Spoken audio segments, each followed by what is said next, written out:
শক্ত রোদ, মাথার ওপর সূর্যটা যেন আগুন ঢালছে, চারদিকে খাঁ খাঁ করছে মাঠ।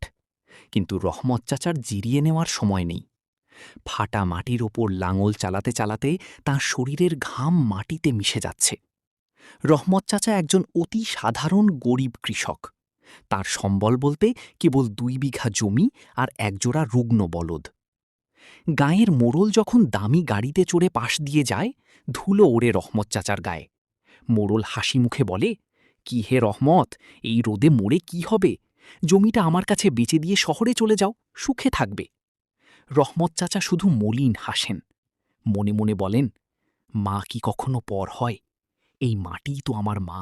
রহমতের ঘরে অভাব নিত্যদিনের সঙ্গী। ছোট মেয়েটা গত রাতে জ্বরে কাঁপছিল, কিন্তু ডাক্তার ডাকার পয়সা নেই। ঘরে চাল বাড়ন্ত। কঠোর পরিশ্রমের পর মাঠে সোনালি ধান এলো। রহমত চাচার চোখে তখন আনন্দের জল।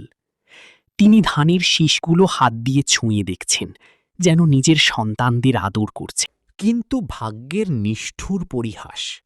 ঠিক ফসল কাটার ২ দিন আগে আকাশে কালো মেঘ জমল। শুরু হলো প্রবল ঝড় আর শিলাবৃষ্টি।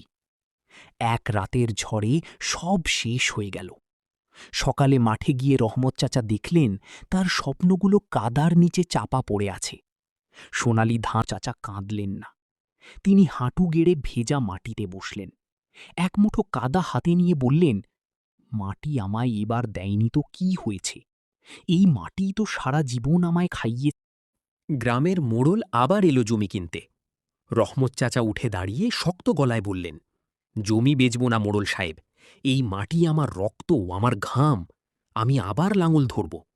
কৃষক মরে গেলেও তার লড়াই কখনো মরে না। ভিডিওটি ভালো লাগলে অবশ্যই লাইক, কমেন্ট, শেয়ার করো আর সাবস্ক্রাইব করতে ভুলো না কিন্তু।